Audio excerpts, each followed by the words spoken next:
يا صلاتي يا فيض العلوم يا صلاتي يا أهل شمائل زيلوني ننظر محمد. أعوذ بالله من الشيطان الرجيم. بسم الله. يا نبوة محمد صلى الله عليه وسلم. ayubu anabi dáadáa. sallallahu alayhi wa sallam. àbáwẹ̀ tí ń gbò wá ni. sallallahu alayhi wa sallam. ìkẹ́ ọlọ́run ọ̀la ọlọ́run orí ajẹ́jẹ́tẹ́ ọlọ́mọba mo bá aṣíwájú ẹ̀dá anabiwa muhammad. sallallahu alayhi wa sallam. àṣẹ́kùbọ̀ àṣàlátù fún anabi. sallallahu alayhi wa sallam. inú ramadan aláwà. gbogbo wa ni ọlọ́run ti ní kí a ṣoríire lónìí. alhamdulillah. mo kí bàbá wa àgbà bàbá wa tí mo fi tọ̀wọ̀tọ̀wọ̀ dárúkọ wọn bàbá wa sheikh abdullah. salamun alaykum sunnatun nabawiyyatun. bàbá ara òkan mi. salamun alaykum sunnatun nabawiyyatun. bàbá tó ga tó wá fẹ́ kí gbogbo ọmọ ẹlẹ́yìn náà ga bí tàwọn náà. sunnatun nabawiyyatun. Maulana sheikh abdullah gbadé akínbọ̀dé ẹgbẹ́ sẹ́yìn. salamun alaykum sunnatun nabawiyyatun. ọlọ́run járí bàbá pẹ́ ẹni àmì. ijabatu ẹ̀sẹ̀ àmì dáadáa. fardun ala kulli muslimin. bẹ́ẹ̀ yẹn bá sàmì fún bàbá wa akínbọ̀dé dáadáa òun náà pẹ́ láyé. salamun alaykum alibarika ọlá nabi muhammad. sunnatun nabawiyyatun. àdúrà bàbá ń bọ̀ wá bàbá sọ̀kalẹ̀ wá sí. sunnatun nabawiyyatun. tọrẹ ni àdúrà ni wọ́n sì lẹ́tọ̀ọ́ sàdúrà púpọ̀ púpọ̀. nabawiyyatun. mo fi bàbá wa kí gbogbo àwọn mission board. salamun alaykum. tí àsìkò gbà mí kí n máa dákọ̀ ẹnìkọ̀ọ̀kan. sunnatun nabawiyyatun. àmọ́ mọ̀ pé inú yín ó dùn gbà tí mo ti fi bàbá wa bẹ̀rẹ̀ afáànẹ́jìmù àbí bẹ́ẹ̀ kọ́. sunnatun nabawiyyatun. Sheikh Abdulmajid inú yín ó dùn pé bàbá wa náà mo fi bẹ̀rẹ̀ àbí afáàbílà àbí kò rí bẹ́ẹ̀ ni. salamun alaykum sunnatun nabawiyyatun. mo fi àwọn afá mo fi kí gbogbo ẹ̀yin bàbá tẹ̀ wà níkàlẹ̀. sunnatun nabawiyyatun. a kú ọdún ọlọ́wọ́n jà sọ̀pọ̀ ọdún láyé. ijabatu sàmì dáadáa. fardun ala kulli muslimin. mo tàtàrà ẹ̀yin bàbá mo kí ẹ̀yin ìyá wa ó débè ó dérò bí bàbá mi ti máa kí inú ni. salamun alaykum sunnatun nabawiyyatun. gbogbo tó tara yín jáde wọ́n yanjú pẹ̀lú ògùn ọlọ́run. sunnatun nabawiyyatun. ẹ wá dúró àdúrà ńláńlá tí mo ṣe àwọn èèyàn wá sàmì jákujáku. sunnatun nabawiyyatun. ẹni bá fẹ́ kọ́mọ àwọn ọmọ pàṣẹ láyé kó ṣe ámì kójú tẹ́ntì mẹ́lẹ́gbẹ̀ẹ́ rẹ lọ. ijabatu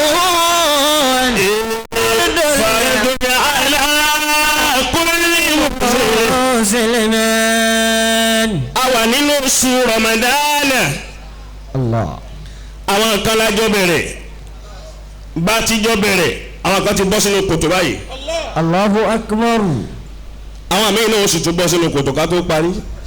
Allah. wọn ò bá fẹ́rú ẹ̀ tó fẹ́ sọ pọ̀lọpọ̀ ọdún láyé tó sì fẹ́ sọdún dáadáa máa yóò bọ́ ànábì lẹ́ẹ̀mẹ́ta kéré.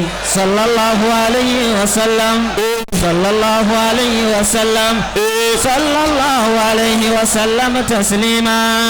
àwa ní jamali ìjọ olóríire. jamali. àwa ní jamali ìjọ àlùbáríkà. Allah.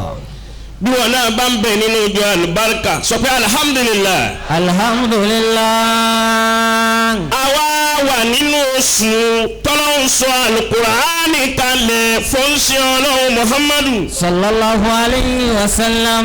àlùkùránì náà ní ká fi bẹ̀rẹ̀ a'udhu billahi minash shaitonir rajim. bismillahir rahmanir rahim.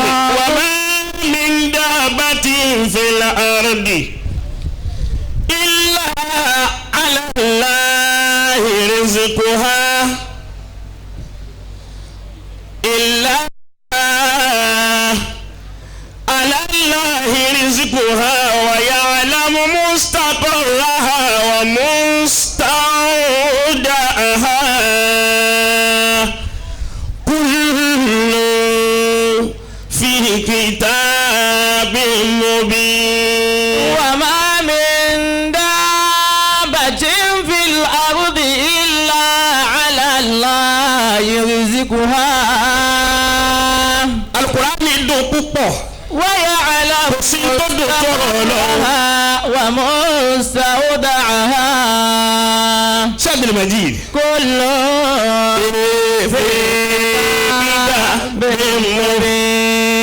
ẹni ọlọ́run bá ń bẹ lára rẹ̀ tó bá ń pariwo ọlọ́run. wa ma min dabbatin fil ardi illa ala Allahi rizquha.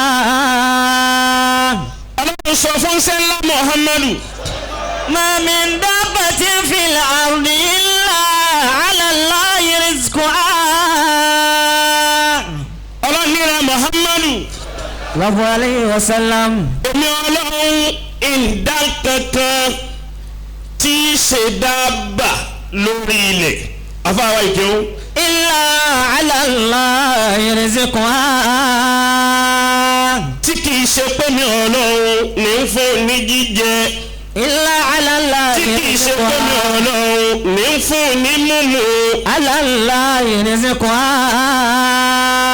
ọlọ́run ní gbogbo tí ń bẹ lórí ilẹ̀ tí ń bẹ lórí ilẹ̀ ayé pátá èmi ní fún wọn ní jíjẹ mímu. wa ya'lamu mustaqarraha wa mustawda'aha. àti ìyá tí ń bẹ lórí ilẹ̀ tẹ́mi mi fúkẹ́fúkẹ́ lára rẹ̀ ta ni fún wa ní jíjẹ mímu. illa ala Allahi rizquha. àtàlìjànú ta ni fún ní jíjẹ mímu. illa ala Allahi rizquha. kódà gbogbo tí ń jẹ́ dábàá lórí ilẹ̀ ejò ni aáyán ni ẹ̀fọn ni ọ̀gà ni Allah. ẹran ni màálù ni Allah. kìnìún ni ẹkùn ni kankan ni èèrà ni ọlọ́ọ̀ni gbogbo dábàá tí ń bẹ lórí ilẹ̀ èmi ọlọ́run ní fún wọn ní jíjẹ mímu títàn ò sì jọra wọn. wa ma min dabbatin fil ardi illa ala Allahi rizquha. bí gbogbo wa ti jòkó lẹ̀ yìí ọ̀nà tẹ́mi ń gbà jẹ tí ń gbà mú ọ̀tọ̀ ọ̀nà tó ń kálukú wa náà tá a fi ń jẹ tá a fi ń mu ọ̀tọ̀ọ̀tọ̀ ní kọjọ́ra wọn ọlọ́run ò sì ṣe bí pẹ́ nìkan náà wa. illa ala Allahi rizquha. bọ́ọ̀ bá fẹ́ kébi ayé àti tàlìkì àmọ́ ọ̀pá ọ pàṣẹ pé Allahu akbar lẹ́ẹ̀mẹ́ta. wa ya'lamu mustaqarraha. ويعلم مستقرها ومستودعها كل fi kitabin mubin. ọlọ́run bù háyà púpọ̀ fa. wa ya'lamu mustaqarraha wa mustawda'aha. àbí ta ni ń bẹ yà yín kó náwó pé ọlọ́run kọ́ ní fún òun ní jíjẹ mímu kọ́ náwó kárí. illa ala Allahi rizquha.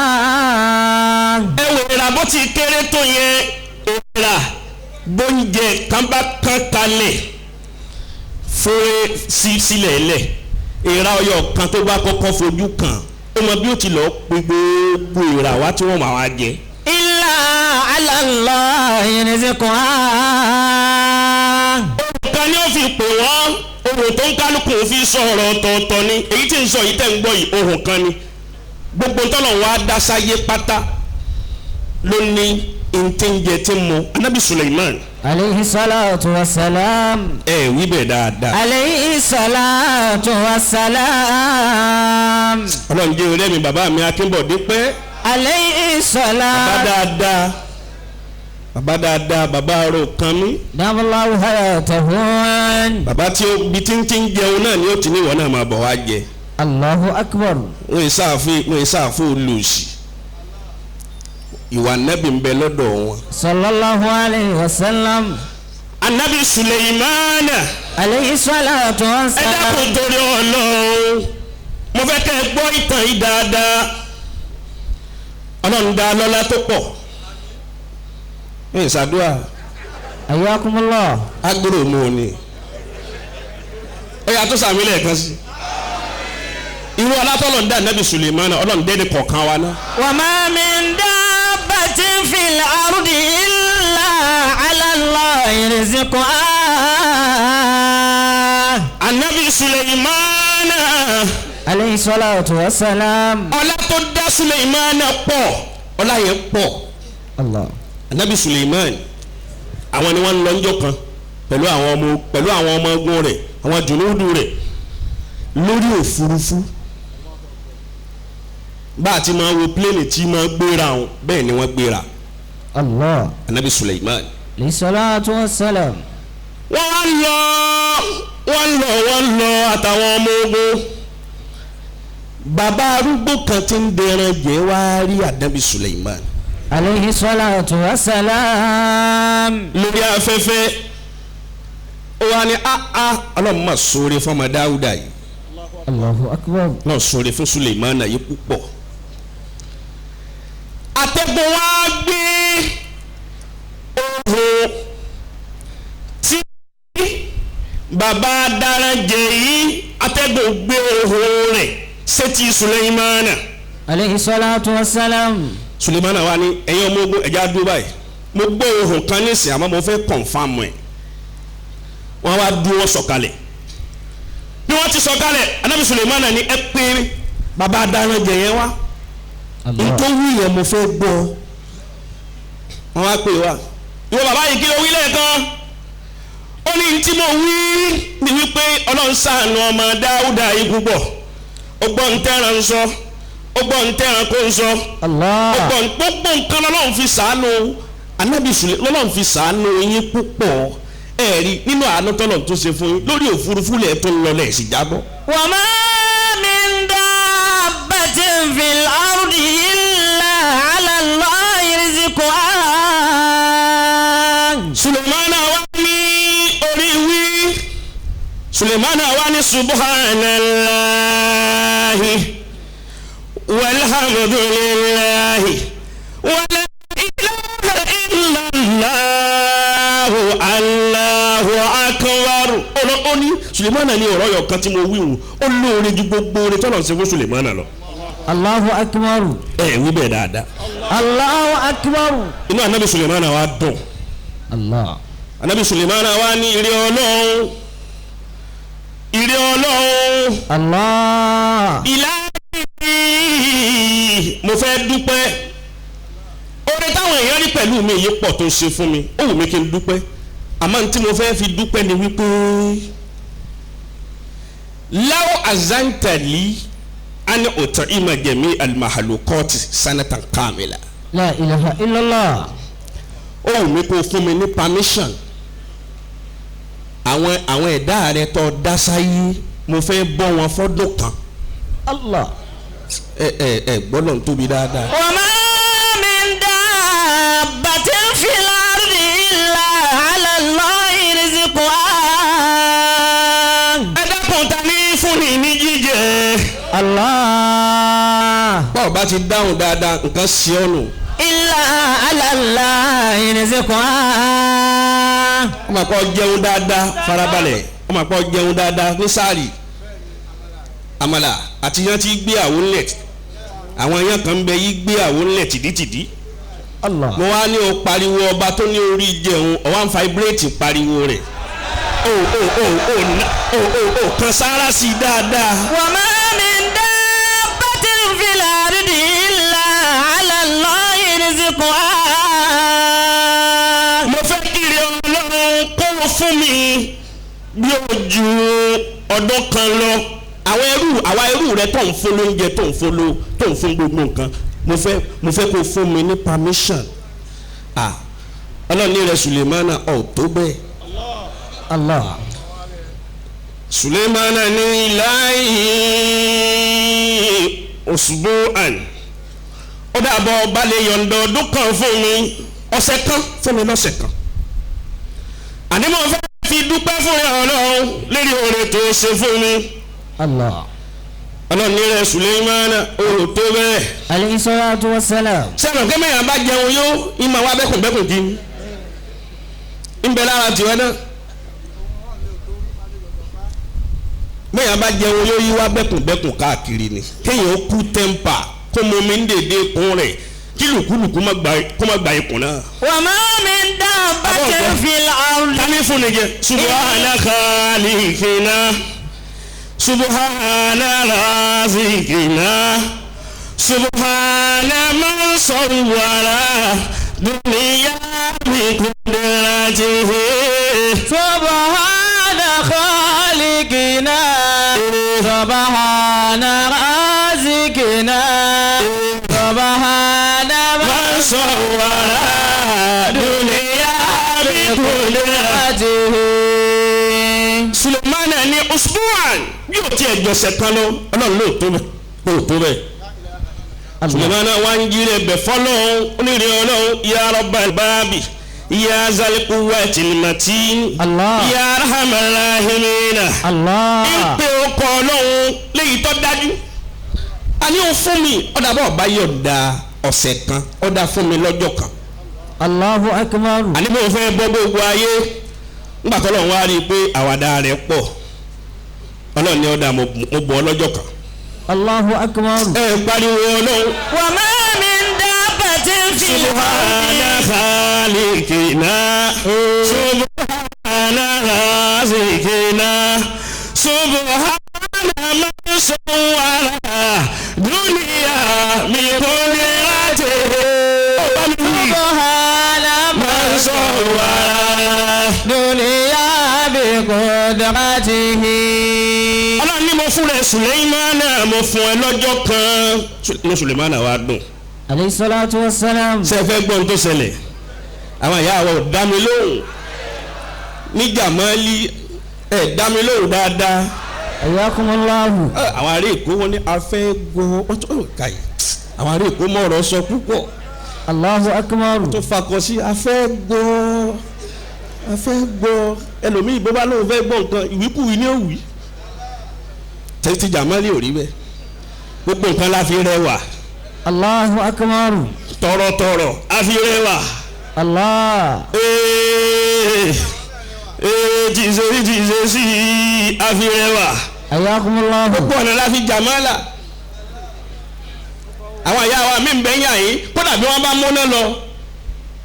bá múná lọ tí wọ́n sì ń bẹ nínú ilé kan ìmọ̀lẹ̀ ó sì tàn bẹ́ẹ̀ gbòòlà. Allahu akbar. kí okùn yóò máa gbọ́ òun. tọ́.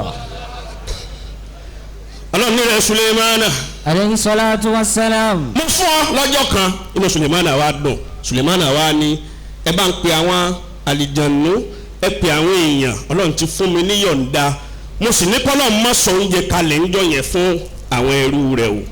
Allahu akbar. èmi mo fẹ́ bọ́ ayé mo fẹ́ bọ́ gbogbo ayé ó wá ní ṣe announcement ẹ polongo ipò mi Sulemana mo fẹ́ bọ́ ayé Ọlọ́run ò ní fún yín lóúnjẹ ńjọ́ náà o èmi mo fẹ́ jẹ́ kẹ́ ẹ wá jẹ dínà àbí dínà náà kọ́ lẹ́ ń pè é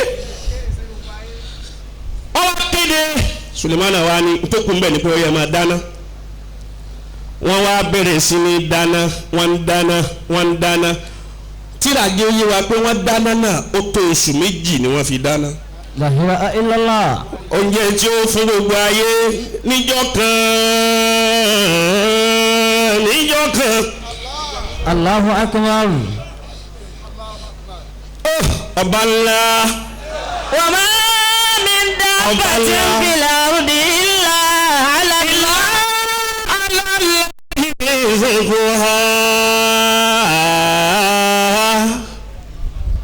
ọba tí ó ṣírú rẹ̀. Allahu akbar. èèyàn táyé ló máa lọ béèrè ìrànlọ́wọ́ lọ́wọ́ rẹ̀ ní òlò ti sùn kì í sọ́lọ̀. wọ́n wá dáná Sulemana tó kọ̀ǹtró àtẹ́gùn kátẹ́gùn máa fẹ́ sóúnjẹ náà kó má bàa bàjẹ́ ọlọ́run tó gbà bẹ́ẹ̀. ńgbà Sulemana wá dáná náà tán tó jẹ́ gbáko oṣù méjì Sulemana wá ní ọlọ́run wá ránṣẹ́ sí Sulemana tó wọ Sulemana níbo ló ti fẹ́ bẹ̀rẹ̀ tó ti fẹ́ bọ́ àwọn ẹrú wa sáwọn ẹ̀dá tinú omi ló fẹ́ kí wọ́n bẹ̀rẹ̀ ni àbáwọn ẹ̀dá tilẹ̀lẹ̀. Allahu akbar. Pariwo ọlọ́run.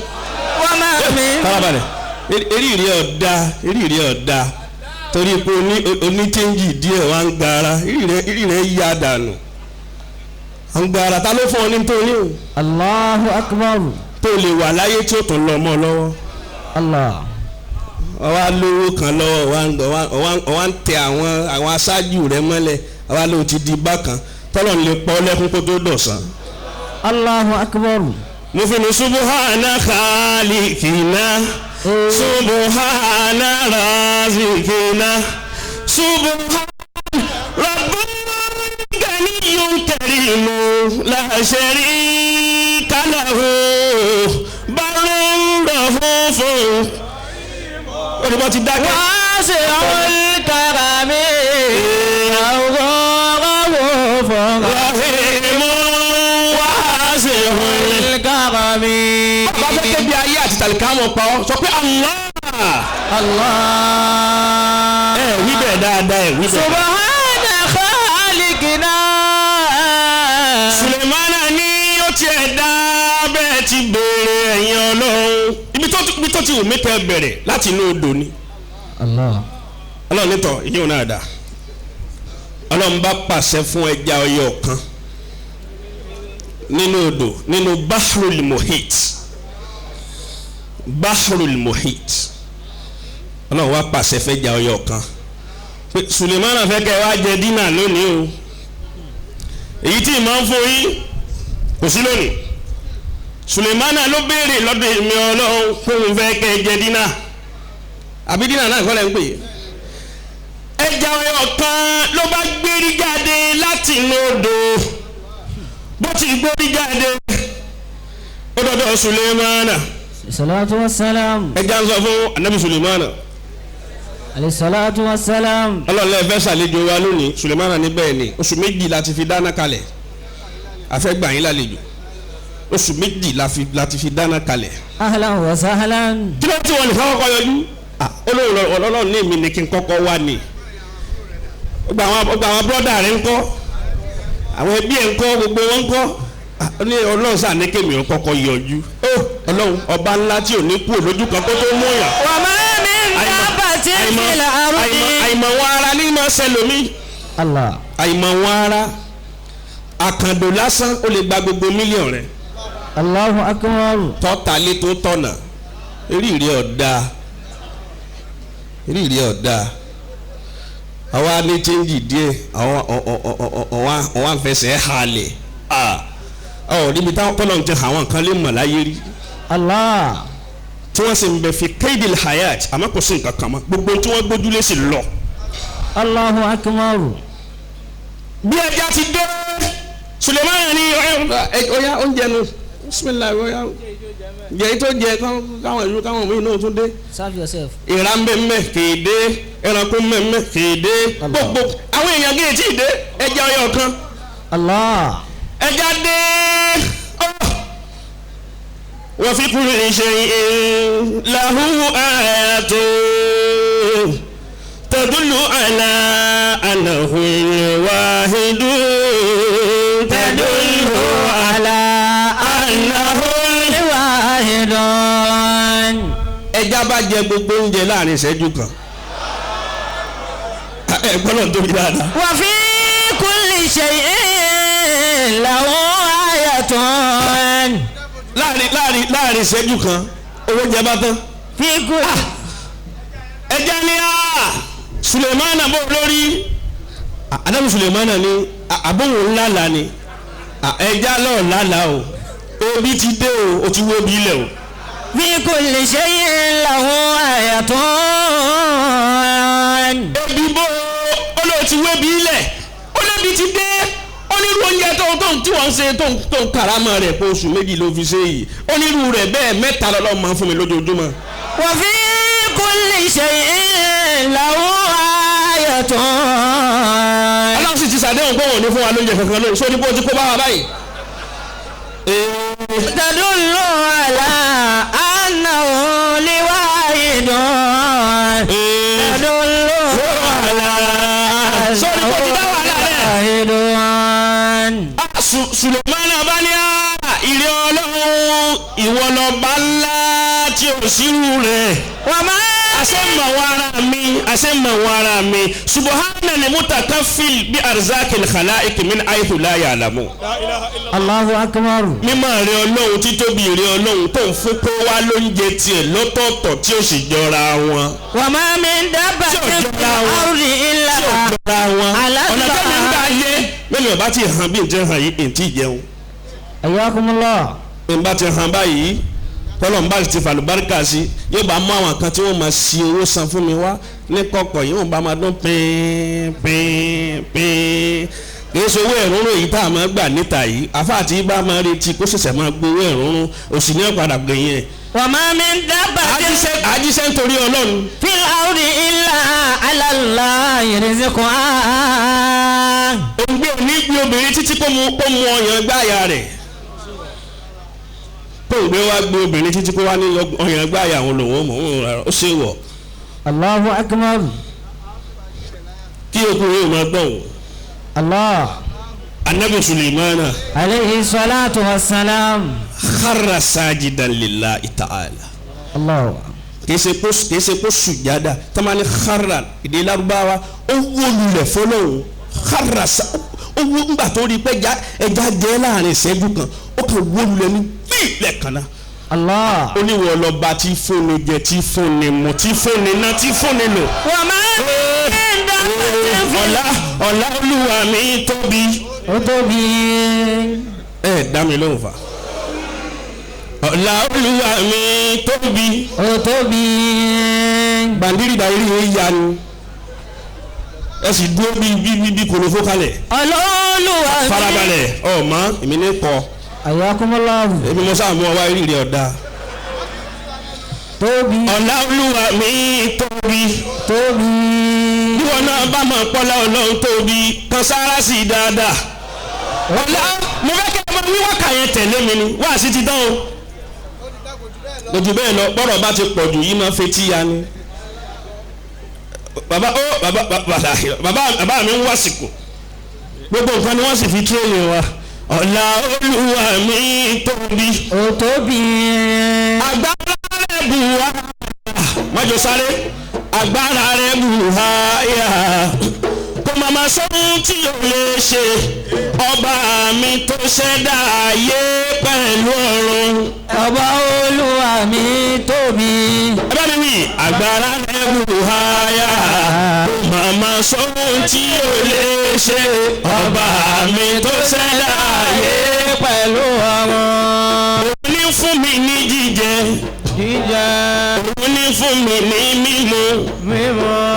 òun ní tún wò mí sàn o. olúwa náà ni ó pa mí. yóò pa mí. òun ni ó sì jí mi. olúwa náà ni ó foríjì mi o. lọ́jọ́ gbéńdé. ọ̀la olúwa mi tóbi. ẹ bá mi wí dáadáa. alára bò háyà. kò màmá sí ojú wo lè ṣe. ọba mi tó ṣẹ̀dá ayé pẹ̀lú àwọn. àbí ò tóbi ni ẹ bó bá tóbi ẹ gbé tóbi dáadáa ni. Allah akbar kabira. bó tóbi bí ò tóbi lọ́dún tó lọ àjọgbà rẹ̀ pẹ̀lú Amirul Jaysh yallahu ta'ala anhu. pẹ̀lú Mawlana Amirul Jaysh yallahu ta'ala anhu. lọ́dún yìí inú sàárè náà wà. sọ̀rọ̀ tó bá ti wà nù sàárè o possibility wà kí wọ́n náà wà ń bẹ̀. Allah. níbi tí ò sẹ́nìkan àfìwà tá a bá ní níbi tí ò sẹ́nìkan àfọlọ́run tá a bá dúró tì. wọ́n bá fẹ́ sọdún láyọ̀ àtàláfíà tó sì fẹ́ sọ̀pọ̀lọpọ̀ ọdún láyé dìde sókè fọlọ́run. dìde fúnra rẹ. kìyà máa ń wọ́pọ̀ ọ̀dà wàhálà jùlọ bìhí wọ́n tafakkaruna fi khalqi samawati wal ard. ربنا ما خلقت هذا باطلا سبحانك فقنا عذاب النار. dídùn tá a dúró fọlọ́run yìí a fẹ́ fi béèrè orí lọ́dọ̀ ọlọ́run. a fẹ́ fi béèrè orí lọ́dọ̀ ọlọ́run ni. tọ́lọ́run wọlé dídúró yìí ọlọ́run ń bẹ́nu ẹlòmíì tí ò ní gbàwẹ̀ yìí tán. má fi ṣàdánwò fáwọn ọlọ́run. má fi ṣàdánwò fún wa. ilaha illallah la ilaha illallah la ilaha illallah la ilaha illallah la ilaha illallah la ilaha illallah la ilaha illallah la ilaha illallah. bí àṣà bàbá mi Ṣéhù Ṣàzílì wọ́n lẹ́ni tí ó bá pè fá kó máa pè fá ẹni tí ó bá pè àwọn àgbà ọ̀húnlẹ̀ wí máa pè wọ́n da olóhùn fúnpá kan wọ́n padà pa ọtí náà ni àmọ́ lọ́rùn tí fúnni jẹ tí fúnni mu gbogbo ọ̀nà tó ń kálukú wa tá a fi jẹ tá a fi mu májò di ọlọ́run. ilaha illallah la ilaha illallah la ilaha illallah la ilaha illallah.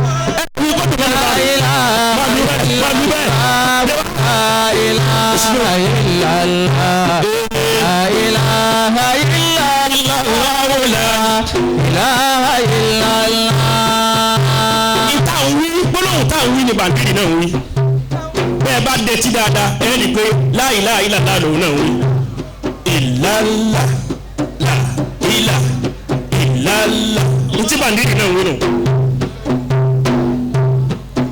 la ilaha illa bàbá mi akíbọ̀dé ọlọ́run mama jà tún wẹ̀yìn náà ti báyìí. la ilaha illallah la ilaha illallah. anabi wa muhammadu sallallahu alayhi wa sallam. anabi ní bẹ́ẹ̀ bá fẹ́ mọ̀ pé ayé ń tán ayé ń kásẹ̀ ńlẹ̀ àwọn òkè nínú mọ̀lọ́lọ́wọ́ yóò máa mú kúrò láyé. já tún mú omi ti yí pé o má jẹ́ kéèyàn tún tu wálẹ̀ báyìí o.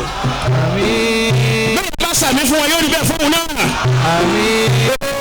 ibadallah rijalallah ayélujára bẹ̀ àwọnilá wàkúnú àwọnàná gbẹ̀lá àṣàna sọ̀bẹ̀ fọdílìlá bíákìlá rijalallah ayélujára bẹ̀ àwọnilá la ilaha illallah la ilaha illallah. wọ́n náà máa fojú omi tó ti ń jẹ tó ti ń mú tó sì fẹ́ kó bí.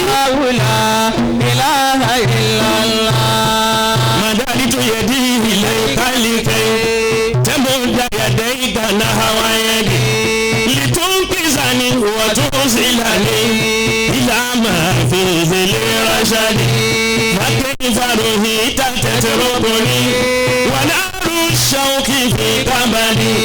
يزن بنا الحسود لنا زنونا طوبى فتبلدي فهيا له وهيا له لمن يدعوك في كبدي يا الله يا الله تداركنا بها لله لا إله إلا الله لا إله إلا الله لا إله إلا الله لا إله إلا الله شفاؤنا لا إله إلا الله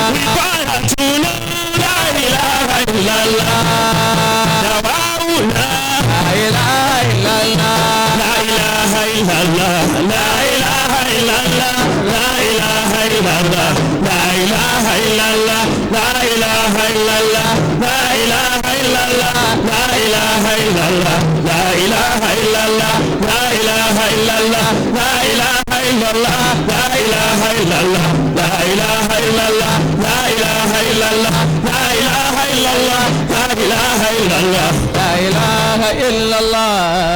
Ani la ilaha illallah. La ilaha illallah. Muhammad Rasulullah. Muhammad Rasulullah. Sallallahu alayhi wa sallam. Sallallahu alayhi wa sallam. Allah, Allah. Tẹ́lẹ̀ bandiri mẹ́wàá mo fẹ́ kó wa tẹ́lẹ̀. Bandiri mẹ́wàá la fẹ́ kó wa tẹ́lẹ̀ bí dọ́sìn nìkan. Àmọ́ Ọlọ́run ó mú ọjọ́ wá. Bàbá mi Akínbọ̀dé, Ọlọ́run ó mú ọjọ́ wá tá sí àzíkiri gidi. Tá sí àzíkiri tààrà. Tá pé ọkọ Ọlọ́run bandiri bí 20 lánìí kókó wa. Bí 20 la kó wa bí dọ́sìn nìkan àbọ̀. Kò sí ní tí gbogbo wọn bá ti wà yí ẹ̀bà wọ́n ń jẹ ẹ̀bà dáadáa. Ẹ̀bà ti wà ẹ̀bà náà jẹ́ sáré àti fùfú. Wọ́n lu bandiri náà gidi. Ọ̀sán ogun ó lu bandiri náà dáadáa. Àmọ́ ìta fẹ́ pè nísìn wọ́n náà máa fojú wo gbogbo bí ọ̀nà tó fi ń gbàjẹ́ tó fi ń gbàmọ́ tó sì fẹ́ kó block. Gbogbo bí tó fẹ́ kó dí. Gbogbo wọn tó sì ti rí ibi tó ń ti ń jẹ tó ti mú wọn náà fojú wo èyí tó bá fẹ́ níwájú Ọlọ́run ajínigbọ́n náà onírin Allah Allah la ilaha illahu Allah Allah la ilaha illahu Allah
Allahu akbar.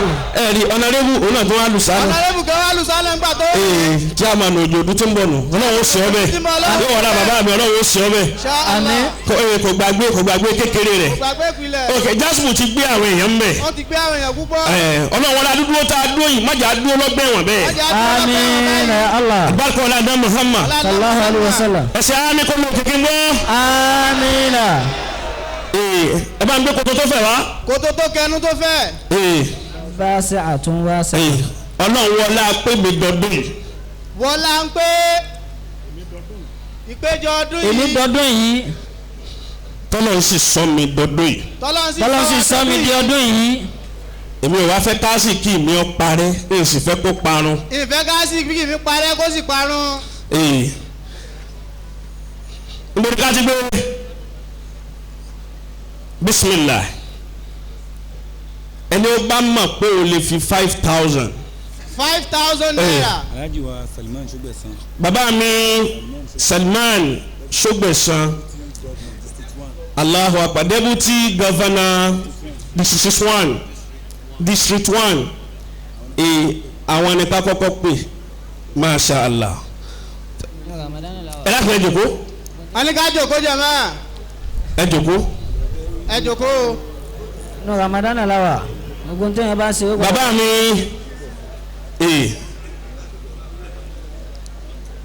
Allahu akbar ẹ dákẹ́ gbọ́dọ̀ tóbi. Allahu akbar. bàbá làwọn fún wa ní owó 100,000 naira. Allahu akbar. bàbá wa Chief Ọ̀nàọlápọ̀ àwọn ẹlẹ́ni kejì tá a pè àwọn náà 100,000 naira. Allahu akbar. ẹ dákẹ́ ẹ gbọ́dọ̀ tóbi dáadáa ni. Allahu akbar. iná ò ní tán lọ́wọ́ yín. Amina. bàbá yàwá Rashida chairperson wà ní Victoria Island níbo irusù iru ṣe okọ̀ náà ní jẹ́ bẹ́ẹ̀ okọ̀ ibìkan náà ní jẹ́ bẹ́ẹ̀ tọ́ ṣé níru ni yàwá Rashida Abiodun bisimilah. kí n tó lọ kí n wo tẹ fẹ́ ṣe bisimilah. NTA àtọ àní ṣe announcement tiwọn ṣe tí wọ́n wí nù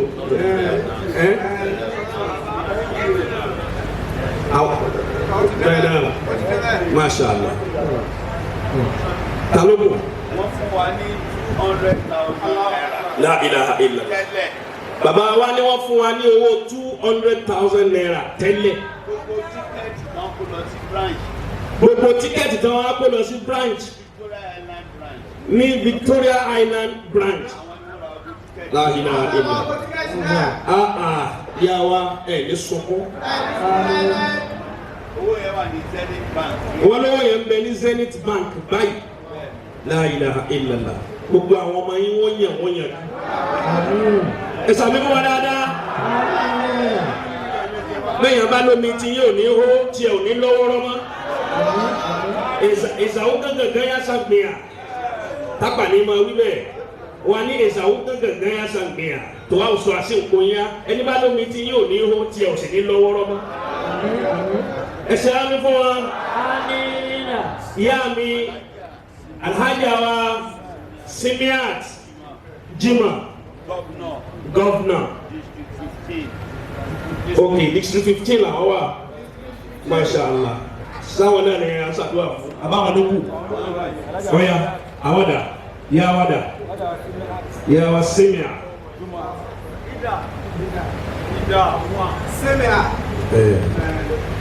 ìlú yẹn dáa wọ́n máa dá sí ni má mọ̀ wá.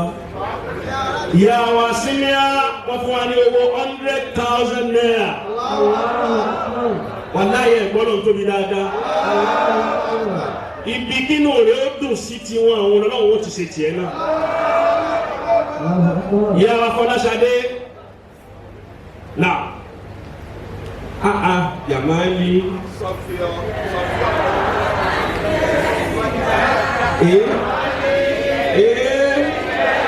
Ajasi púpọ̀. Ìyàwó Fọláṣadé 50,000. Sofio Fọláṣadé ọkọ̀ wa lọ́wọ́ 50,000 naira. Ẹ dàpọ̀ ẹgbẹ́ lọ tóbi dáadáa. Ìyàwó náà Barista Bisiri Fano Governor. Okay, district 35. Ní Badagry lọ. Allah. Come. Ìṣirò ọ̀fọ̀ 20,000 naira. Ìyàwó Fatima. La ilaha illa owó ní tán lọ́wọ́ yín. Bàbá níbẹ̀ tí ń san lọ́sọ̀ọ̀sẹ̀ lónìí. Fatima tún lè lọ túlù. Àwọn dà. Àkànbí olókì mi tiẹ̀ ní Àkànbí lèmi náà ń jẹ́.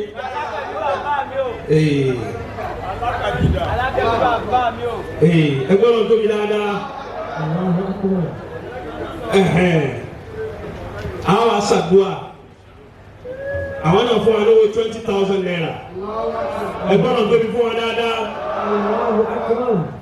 èmi náà dúpẹ́ lọ́dọ̀ Ọlọ́run gbọ́dọ̀ ní ké sọdún yìí mo sì fẹ́ sọ̀pọ̀lọpọ̀ ọdún láyé mo sì fẹ́ kọ́lọ̀ wo tó sí oore tó dùn báyìí lọ fún mi ọba ní 5,000 máa bọ̀ wá. 5,000 ọlọ́dún kàwá lẹ́nu ìdílé. ọba ní 5,000 Abdulrasheed dà aya.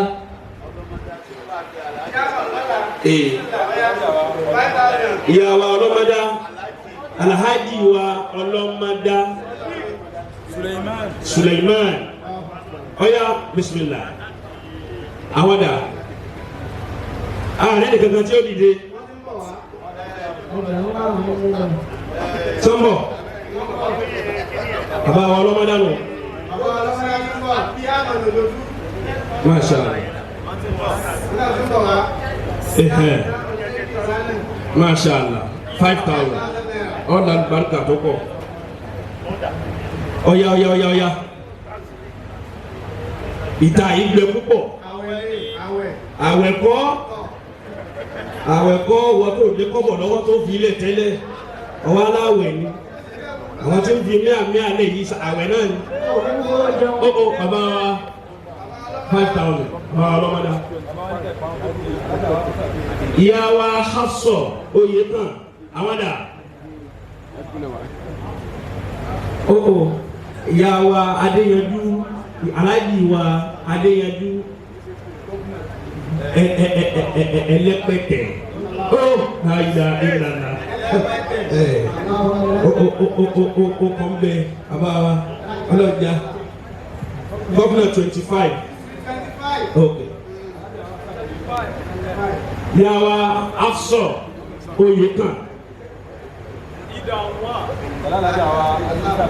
Ìyá wa Aziza Olúyinká. Oya.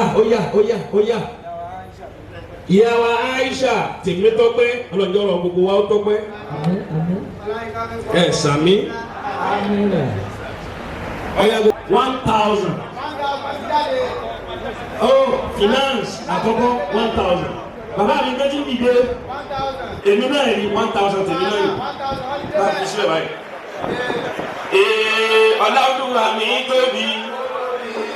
Rí bọ́dà kan mọ́ ni 1,000 wá sàwọn afọwọ́ kan pé.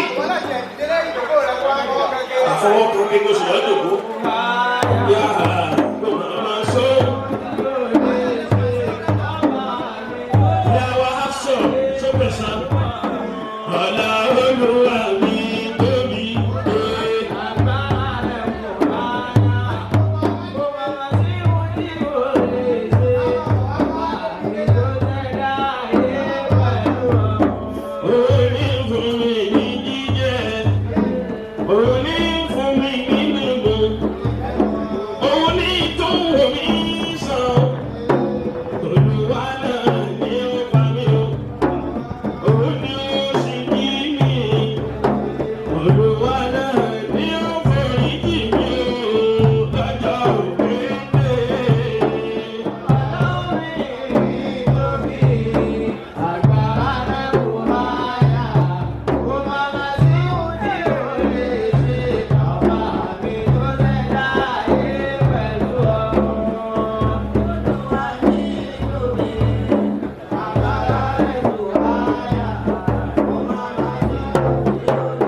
ọlọ́jà sọ̀kò ọdún láyé o ọlọ́jà sọ̀kò ọdún láyé bá kọ́ ọ̀la ní ọmọ owó 25,000 irun branch wọ́n ti mú wọn ọ̀yà kátẹ́wọ̀ wa bismillahirrahmanirrahim ya ayyuhalladhina amanu kutiba alaykumus siyam kama kutiba ala alladhina min qablikum la'allakum tattaqun innama amruhu idha arada shay'an an yaqula lahu kun fayakun fasubhana alladhi biyadihi malakutu kulli shay'in wa ilayhi turja'un.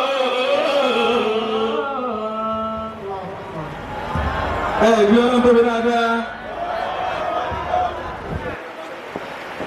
Wọ́n ní kí àwọn bàbá àlèyọ̀tẹ́ wí kí wọ́n jókòó sáyé wọn padà.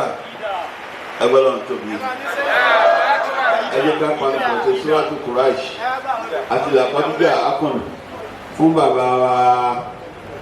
bàbá wa ọ̀tẹ́wé fún ìdánilẹ́kọ̀ọ́ tí wọ́n dánilẹ́kọ̀ọ́ yìí. síwájú kùráìṣì àti làpàdúgbà akọ̀nù ẹjọ́kọ̀ọ́ kẹwàá tẹ́wọ́ ọlọ́run kó jẹ́ kárí yín pẹ́ ọlọ́run kó jẹ́ kárí yín pẹ́ ọlọ́run kó bùn yín ní ẹ̀mí gígùn àti àlàáfíà ara bá a ti wí fún yín ọlọ́run kó ṣe bẹ́ẹ̀ fáwa náà ọlọ́run kó jẹ́ kẹ́ ẹ jíṣẹ́ náà ju tàwọn ará wa jù lọ ọ̀nà àlà gbogbo ẹni kẹ́ ẹ bá a ṣàmì dáadáa tí náà ọlọ́run ní yọ bàjẹ́ àwọn òdùnnú yín ọlọ́run ní yọ fọ́ ẹ jẹ́ ká ṣe lápapọ̀ bismillahirrahmanirrahim ní ilafi quraish ilafi rihlata shita'i wa sayf falyabudu rabba hadhal bayt الذي أطعمهم من جوع وآمنهم من خوف لقد جاءكم رسول من أنفسكم عزيز عليه ما عنتم حريص عليكم بالمؤمنين رؤوف رحيم فإن تولوا فقل حسبي الله لا إله إلا هو عليه توكلت وهو رب العرش العظيم. أو أقبل قول صلاة تنجينا تميلاشي èyí bá ti ṣe ẹ sáà máa tẹ̀lé mi kájọ wí papọ̀ ọlọ́run kọ́ gbà ní bàdà ọ̀yá Allahumma salli ala sayyidina Muhammadin sallallahu alayhi wa sallam wa ala ali sayyidina Muhammadin sallallahu alayhi wa sallam salatan tunjina biha min jami'il ahwali wal afati وتقضي لنا بها جميع الحاجات وتطهرنا بها من جميع السيئات وترفعنا بها عندك على درجات وتبلغنا بها أقصى الغايات من جميع الخيرات في الحياة وبعد الممات برحمتك يا أرحم الراحمين. ẹ bá fọwọ́ ẹ̀ bọ́jú àwa náà dá wá ṣe àwọn ohun mẹ́wàá lọlé àyà tó jẹ́ àrí mẹ́wàá múdélé ìbẹ́nu rẹ̀ àṣàlátù wa máa ń já àbẹ̀lẹ̀ àṣànàtì falahu ashrun amthaliha wa man jaa bisayyi'ati fala yujza illa mithlaha wa hum la yuslamun.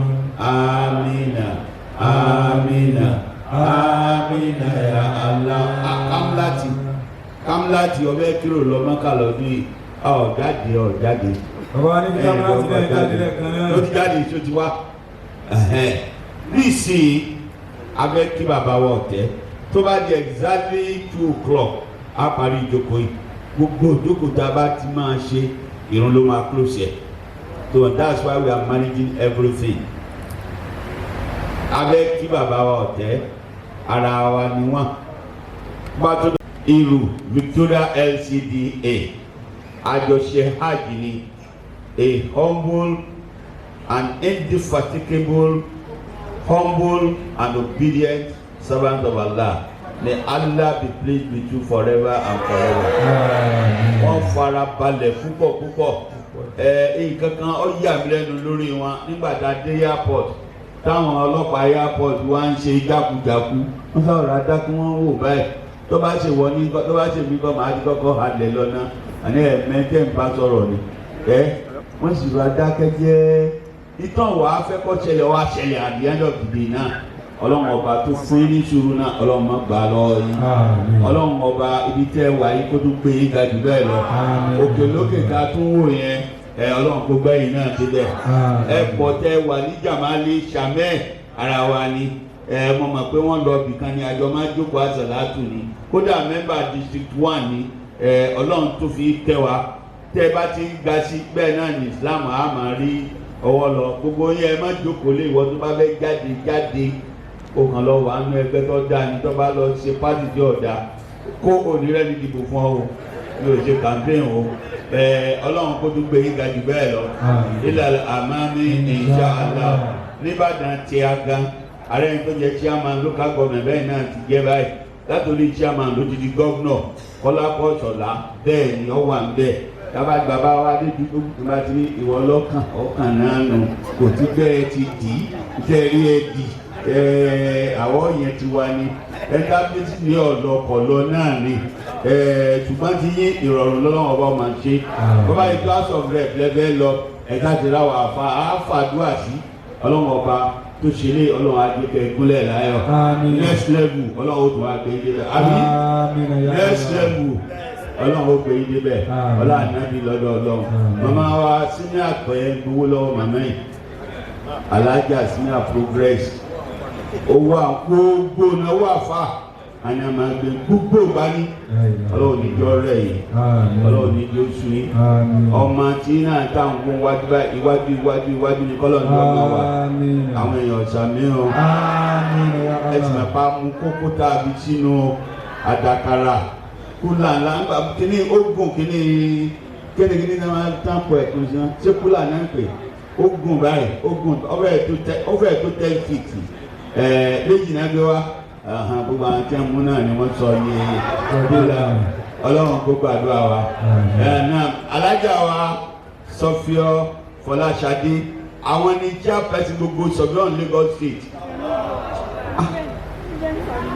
women Sofio abi women Sofio ọmọ bàbá Sofio Jinadu òní wọn women Sofio ọ̀rẹ́ mi kan lọ sápamọ́ bàbá wọ ọ̀tẹ̀ ọ̀rẹ́ mi kan ọmọ tìyín kan ọmọ wa kan ọmọ wọn kan ká lọ sápamọ́ olùgbèwò nínú Adénúgà máa bọ̀ Arnold máa bọ̀ ẹ̀yà wa kúnà ẹ̀wù tó lọ Lagos ládẹ̀ kan owó Lagos Island ẹ fún wa ti gẹta ẹ má san ní ìsìn o torí sógbó ẹ̀sán ní ọgbà wọn ní owó bàbá wa ọ̀tẹ́ nìyẹn ẹ wò dáadáa bó ṣe kàtúrà nìyẹn ọlọ́run ọba tó ní ká máa rí bàbá yìí ọlọ́run ní lójú àdúrà tì yín o àwọn olófẹ́ dá sí owó yìí káwọn náà tó fi tiwa kún ẹ̀yin lẹ́yìn ẹ̀yẹ dìde alájà Olóyínká alájà Fatima alájà Kànbí alájà Ìkémadé ọ̀rẹ́ mi ń kọ́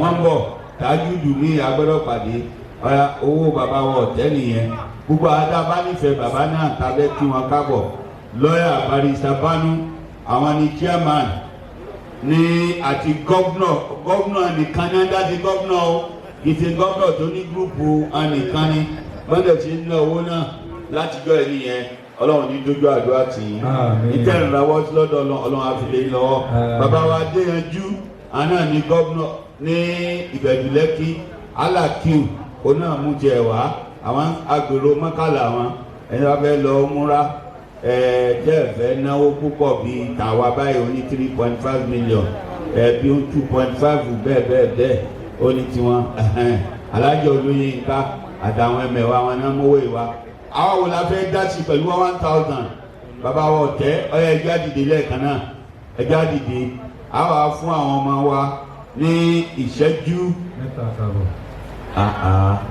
ẹ̀yin náà dáàbò kọ́ tá a máa tí wọ́n bá wí báyìí yóò mú wa o nígbà táwọn náà wà kékeré ń ta ti háórí kan wá ní àmọ́ tá a bá ní kí iná ó kú ní nígbà kékeré àtúní táwọn náà ti gé sára ọyọ ẹjọ́ ká dìde ẹjọ́ tọrọ lọ́n ká kí bàbá wa ọ̀tẹ́ bàbá onínà wa ní ọlọ́run ọba ó ṣe a ti announcement ní àárọ̀ wípé a tún fẹ́ iná yìí sí kò tí ì tó bá a dé fẹ́ deputy governor district 2 wọ̀tá ó ti san 75,000 naira sórí àkáǹtì mi máa ṣe transfer fún òní iná so ẹ̀yin tẹ́ bá lọ́ọ́ dá sí ẹ bá a dá sí a fẹ́ kí ní mọ́lẹ̀ dáadáa kó ti rí pé tí àwọn èèyàn bá ti rí wọn mú ẹ bá dé jàmálí ibẹ̀ mọ́lẹ̀ ni ọlọ́run ọba aláàánú jùlọ èmi náà dá sí owó bàbá wa ọ̀tẹ́ nìyẹn ẹni tó bàbá wa bá wa dá sọ̀rọ̀ náà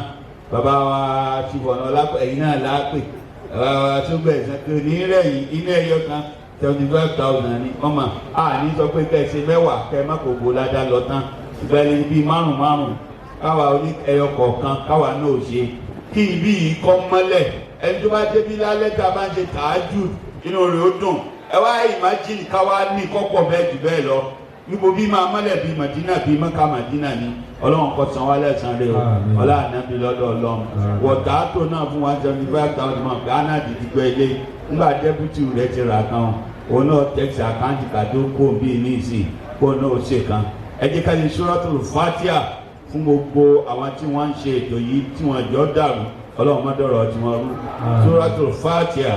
Bismillahir Rahmanir Rahim Alhamdulillahi Rabbil Alamin Arrahmanir Rahim Maliki Yawmiddin Iyyaka na'budu wa iyyaka nasta'in Ihdinas siratal mustaqim Siratal ladzina an'amta 'alaihim ghayril maghdubi 'alaihim waladdallin Àmín. Ká tó kéwú túbà gbogbo àwa tá a náwó lápapọ̀ bàbá wa wọ́n ti ń gbà bàbá wa sọ bí ó jìnnà jù àjọṣe gbogbo ẹ̀dínlẹ̀ lánàá ni àjọ jókòó tafsiri ni àjọ kéṣúrátù káfù ni bàbá náà ń ṣe ń bọ̀ ara ń dara àgbà díẹ̀ wọ́n àtáyà o bàbá kan rìtáyà ni wọ́n àtáyà o bàbá is still very young pẹ̀lú ògo ọlọ́run bẹ́ẹ̀ bá ń 100 ẹ̀ máa young sí ni ẹ sàmì dáadáa bàbá wa sọmi ọjìnà dù àwọn ni wọ́n ẹ má jẹ́ kí ádámù bàbá ẹ káàrọ̀ àjókòó àwọn district 1 nìyẹn ní ìjọ Friday ni wọ́n transfer 1 million naira láti district yẹn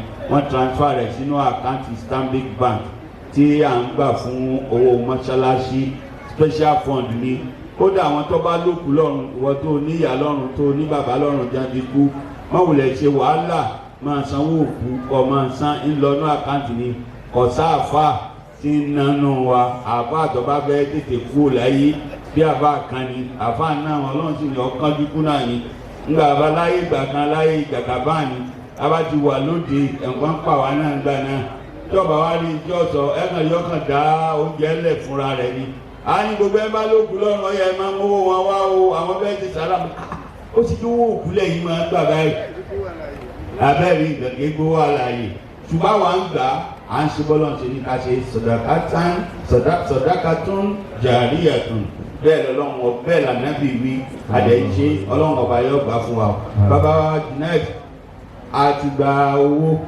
sí ilé àwọn kan ti sanwó tí ó ti wọ inú àpò Stanbic bàbá wa Salman tó gbẹ̀sán wọ́n fún wa 100,000 mò ń jíjẹ́ fún bàbá nìyẹn o sọfíọ general ni wọ́n fún wa tó kún service Lagos State and is the governor of District 1 bàbá wa Ọláyíwọlá àwọn náà same kàní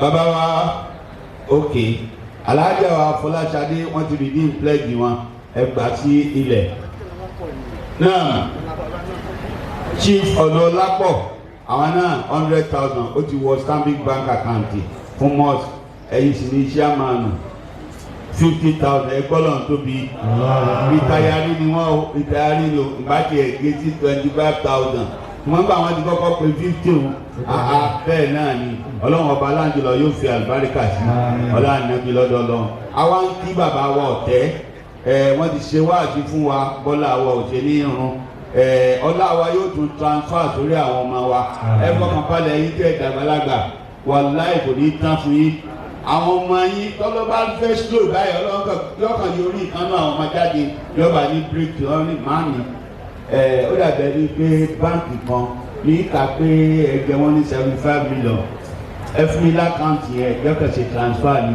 tẹ̀wọ̀n báwọn ọmọ kan wà ní ti orí fóònù wọn ti ń transfer bẹ́ẹ̀ ni kọ́lọ́wọ́ ọ̀ṣà àwọn ọmọ wa bẹ́ẹ̀ ni táwa máa sọ fáwọn àgbàlagbà nìyẹn ìyá tó ti 170 tó ti 180 tọ́jà wá ń di yájárí síkùrà yájárí síkùrà rẹ̀ darí ẹ̀ torí ọmọ rẹ̀ kọ́mọ rẹ̀ ó ṣe kó gẹ́rin a 70 kò sẹ́ni àkẹ́kọ̀ọ́ sọ́ọ̀bù mọ́ tó mẹ́ta yájárí síkùrà rẹ̀ darí ẹ̀ torí ọmọ kọ́mọ rẹ̀ ní breakthrough tọ́ba ní breakthrough ìjọba bẹ́ẹ̀ ṣe bá dé 70 yọkà gbèrè ìjọba mami ẹ ti try lórí mi o ní ìjẹ́bẹ́kẹ́ máa tajà kẹ́hìntà ẹ̀ mọ́ you have tried ìfún yín ní kọ́kọ́rọ́ káyìí àti dẹ́bà tí ọmọ ẹgbẹ́ yín èrè ọmọ náà nù láti gbé ẹtí gé láti jọ tó máa ń ti dáyé kẹ́ tí mo fi di bọ́tù táwa bàbá tá abẹ́rẹ́ mọ̀ pé láti kékeré lóbìnrin tí ń jẹ wọn mọ́ wọ́n bá kó fi di bọ́tù yọkọ̀kọ́ mi láì dìgidìgì yọkọ̀ fi kẹ̀kẹ́ bọ́ bá gbóná bọ́ bá kò ní tó yọkàn sí orí ahọ́n rẹ̀ báyìí pé lójú ọgbìn lẹ́nu ọkùnrin ò ní ti bẹ́ẹ̀ aláìní kẹ́sì ọkùnrin ilé ọmọ ẹgbẹ́ fi di bọ́tù fún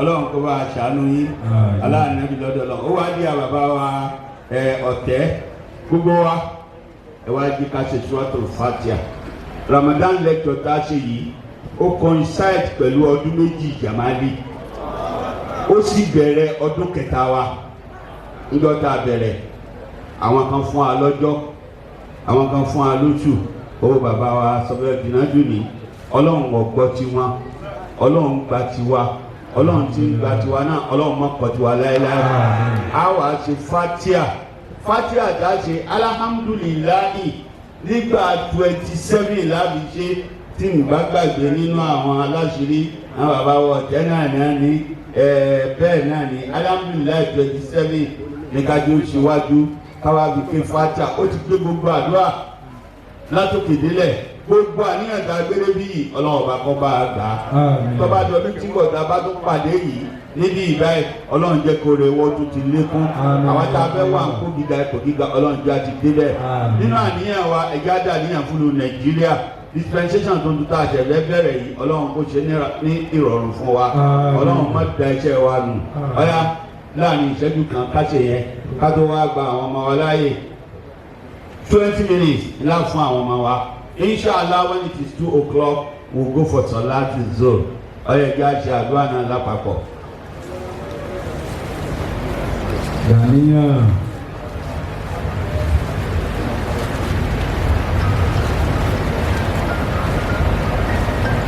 Àmín. Bismillahirrahmanirrahim. Alhamdulillah. Alhamdulillah. Alhamdulillah.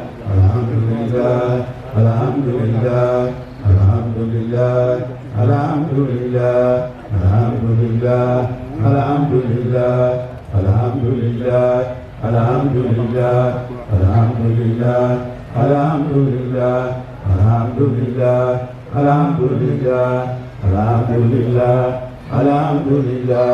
alhamdulillah, alhamdulillah, alhamdulillah, alhamdulillah, alhamdulillah, alhamdulillah. Alhamdulillah, alhamdulillah, alhamdulillah, alhamdulillah, alhamdulillah, alhamdulillah, alhamdulillah, alhamdulillah, alhamdulillah, alhamdulillah, alhamdulillah, rabbil alamin, ar-rahmanir rahim, maliki yawmiddin. إياك نعبد وإياك نستعين اهدنا الصراط المستقيم صراط الذين أنعمت عليهم غير المغضوب عليهم ولا الضالين آمين آمين آمين يا الله àti ìṣe subhana rabbika àyílà àdúró kìnìbí àwọn ọmọ wa yìí wọ́n ti ṣe rìhásà bàbá wa ọ̀tẹ́nì kan láàbẹ̀ ìyọ̀ǹda lórí mọ̀mọ́ pé lẹ́kítọ̀ míì tún wà tí wọ́n tún lọ báyìí àwa náà ní lẹ́kítọ̀ ńrọ̀lẹ́ níbòmíì ṣùgbọ́n a ṣàdúrà àwọn ọmọ wa àwọn bàbá wa chairman ẹ̀yin ní ṣùgbọ́n ẹ dàgbà mọ́ bẹ̀yìn ẹ jẹ́ ká wọ àwọn ọmọ wa ẹ̀ àti ẹ̀yin ìyá wa alájà wa princess àfẹ́ tọrọ 20 minutes kẹ́ẹ̀dẹ̀ wo ara kéékèèké táwọn ọmọ yìí ọ̀dà.